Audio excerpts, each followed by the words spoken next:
जय श्री राम। मित्रों, अगर आज आपका आगमन हमारे चैनल पर पहली बार हो रहा है तो आपसे निवेदन है कि आप सभी लोग हमारे इस चैनल को सब्सक्राइब कर लें और अभी तक अगर वीडियो को लाइक नहीं किया तो अभी लाइक कर दें, क्योंकि बाद में आप भूल जाते हैं। और आपको वीडियो जैसा भी लगे आप अपने कमेंट्स के द्वारा अपनी प्रतिक्रिया जरूर दें, क्योंकि आपके कमेंट्स ही हमारी प्रेरणा है। वीडियो को शेयर कर दें जिससे इस चैनल की पहुंच अन्य लोगों तक हो सके,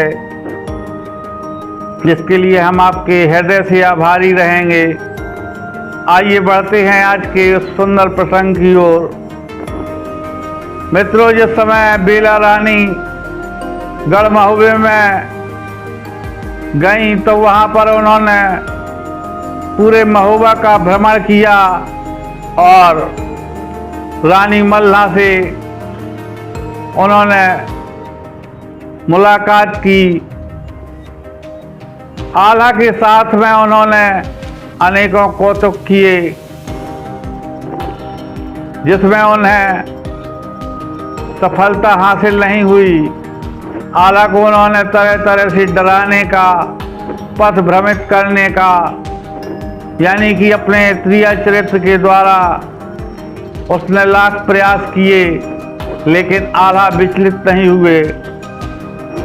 तब वो रानी मल्हा से कहती है, माता, मैं जिस काम के लिए आई थी यानी महोबा दर्शन, वो मैं कर चुकी हूँ और अब आप मुझे आज्ञा दें, क्योंकि मेरे पति मेरा ही इंतजार कर रहे हैं, क्योंकि उन्होंने मुझे एक काम सौंप रखा है। अपने भाई ताहर का सर काट कर खिलाना है मुझे,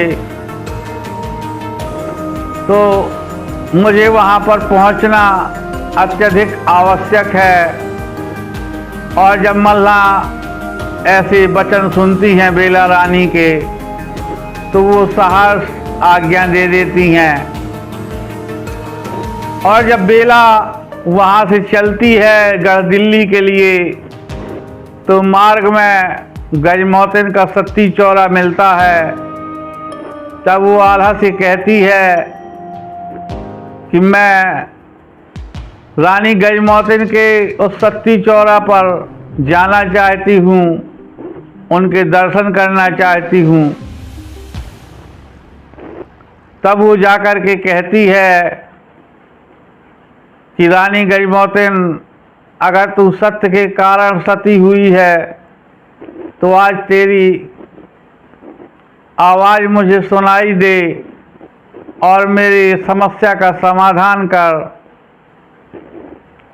जैसे आप अपने सतीत्व की रक्षा कर सकें, ऐसी ही मुझे शक्ति दो। और क्या होगा महोबा का भविष्य और दिल्ली का, मुझे जरूर बताओ। तब वहाँ से रानी गजमोतिन की आभा बोलती है कि बेला, 3 महीना 17 दिन मैं ये दिल्ली और महोबा विधवा स्त्रियों से भर जाएगी। यहाँ पर कहीं किसी गली में चूड़ी पायल की आवाज़ नहीं सुनाई देगी। और ऐसी कठिन वाणी को सुनकर आल्हा विचलित हो जाता है। बेला कहती है, आप मुझसे बड़ी हैं, आप मुझे इतना आशीर्वाद दें कि मैं अपने उद्देश्य की पूर्ति कर सकूं।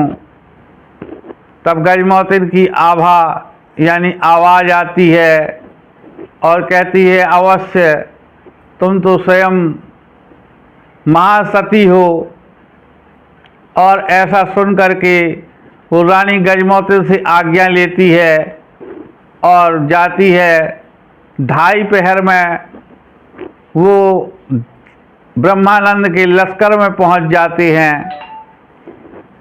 तब आल्हा ब्रह्मा के पास पहुंचते हैं और कहते हैं, मैं महोबा घुमा लाया। और तब ब्रह्मानंद कहते हैं कि बेला, तुम्हारी इच्छा तो पूरी हो गई, और अब मेरी इच्छा कब पूरी होगी, क्योंकि मैंने बहुत कठिन प्रण ले रखा है।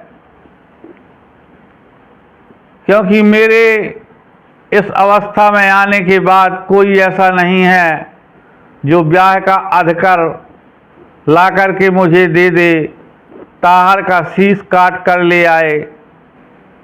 तब बेला कहती है, महाराज आप अपना घोड़ा हरनांगर मुझको दे दें, अपनी ढाल तलवार दें, और अपने वस्त्र मुझे दें, और अगर मैंने आपका प्रण पूरा ना किया तो मैं, धिक्कार है मुझे, मैं पतिव्रताओं में ना गिनी जाऊं। तब ब्रह्मानंद उनकी इच्छा की पूर्ति करते हुए सारा साजो सामान मंगा देते हैं। बेला उसी क्षण अपना स्त्री स्वरूप त्याग देती है और मर्दाने वेश में आ जाती है। बख्तर आदि पहनती है, जो भी सामग्री एक योद्धा को चाहिए वो सारे अपने अंगों में सजा लेती है, और टोप झलरिया अपने माथे पर यानी सर पर लगाती है, जैसे आज हम लोग कैप लगाते हैं या हेलमेट कह दिया जाए। उसी तरीके से वो टोप होता था जो सर को आगे से पीछे तक कवर करता था। जिरह बख्तर के कारण तलवार और भाले का प्रहार सीधा सीधा नहीं लगता था। जब बहुत बड़ा शक्तिशाली योद्धा होता था तभी वह जिरह बख्तर को काट सकता था।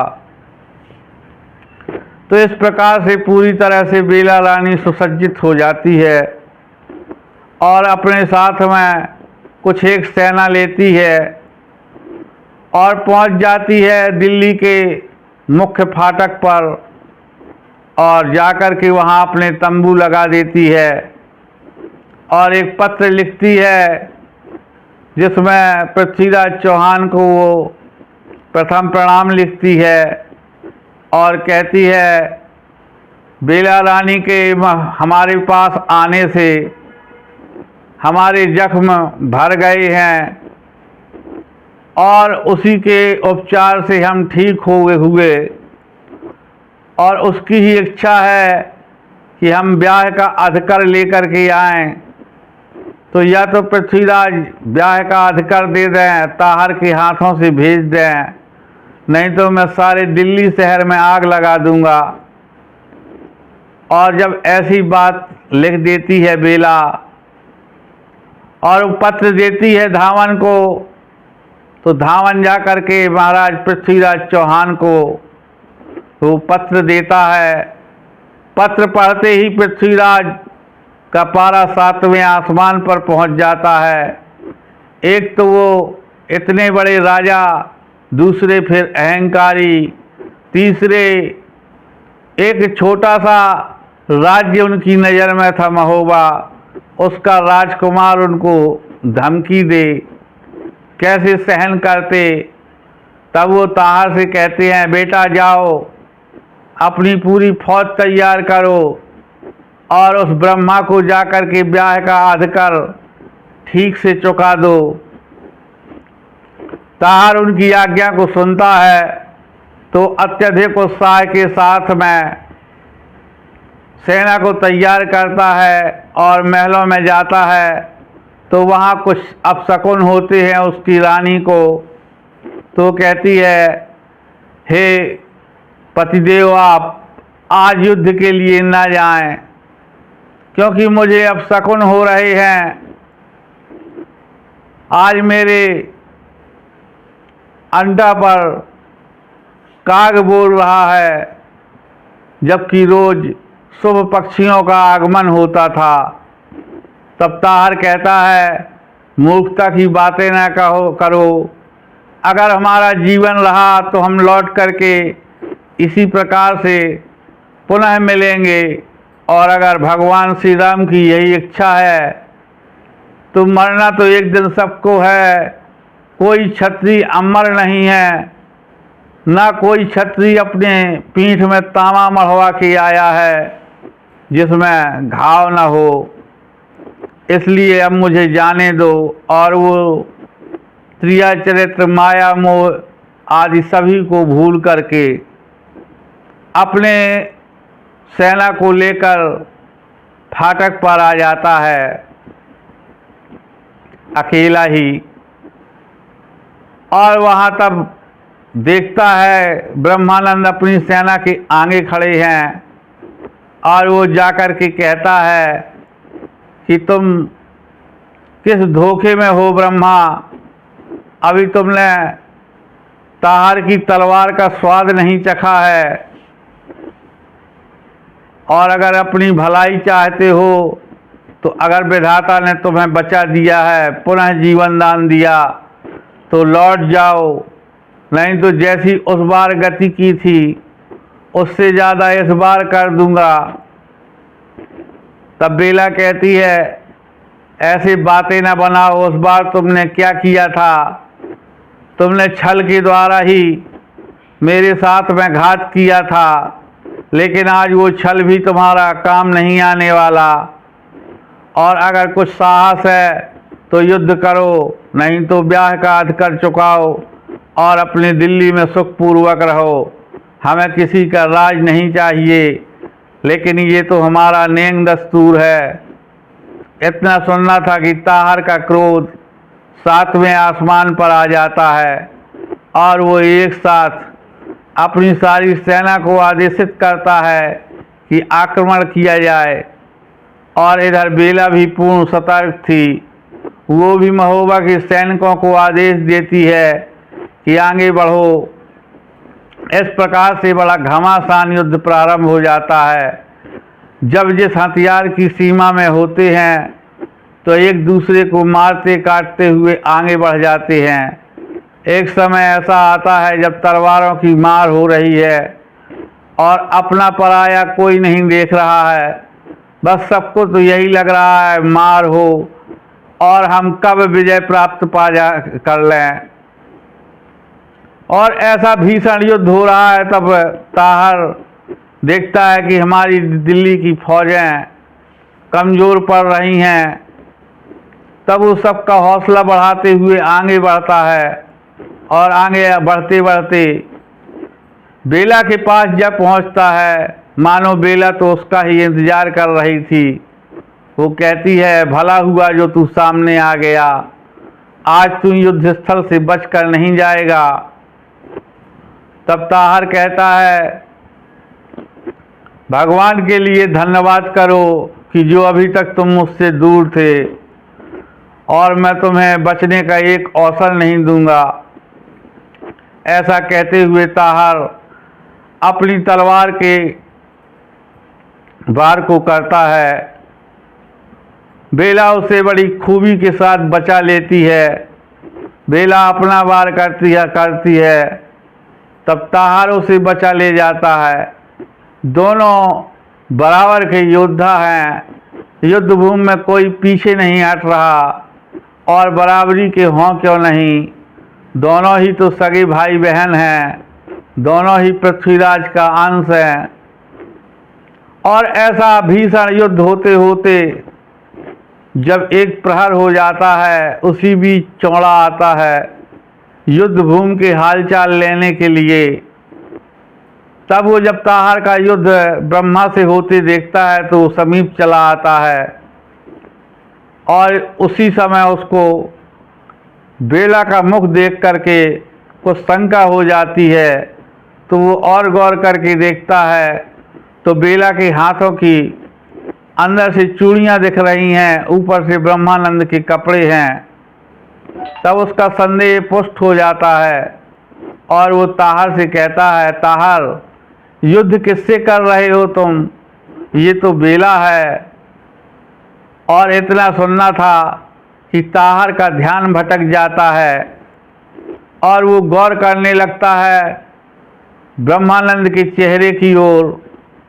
इसी बीच में बेला मौका पा जाती है और अपनी तलवार का वार करती है, जिसको ताहर अपनी ढाल पर नहीं ले पाता, और एक ही बार से वो उसकी गर्दन काट के अलग कर देती है और उसके सर को उठाकर अपने तंबुओं की ओर वापस चल देती है। और चौड़ा भी उस लोथ को उठाकर दिल्ली की ओर चला जाता है। जाकर के वो ब्रह्मानंद को सौंपती है। तो मित्रों, एक पत्नी ने अपने पति को दिया हुआ वचन पूरा किया, और ऐसा इतिहास में शायद ही कभी हुआ हो जब उसने अपने भाई को मार दिया पति की इच्छा की पूर्ति के लिए। तो यहाँ तक का वीडियो आपको कैसा लगा ज़रूर बताइएगा, और अगर वीडियो ज़रा भी अच्छा लगा है किसी भी कारण से तो प्लीज़ शेयर ज़रूर कर दें। मेरे पास भले ही एडिटिंग का कोई बहुत अच्छा साधन नहीं है, लेकिन प्रयास रहता है कि मैं आपको मुख्य कहानी ही सुनाऊं, इसलिए आप सभी लोगों का सहयोग अपेक्षित है। जय श्री राम। आप सभी लोग यहाँ तक बने हैं उसके लिए आभारी हूँ।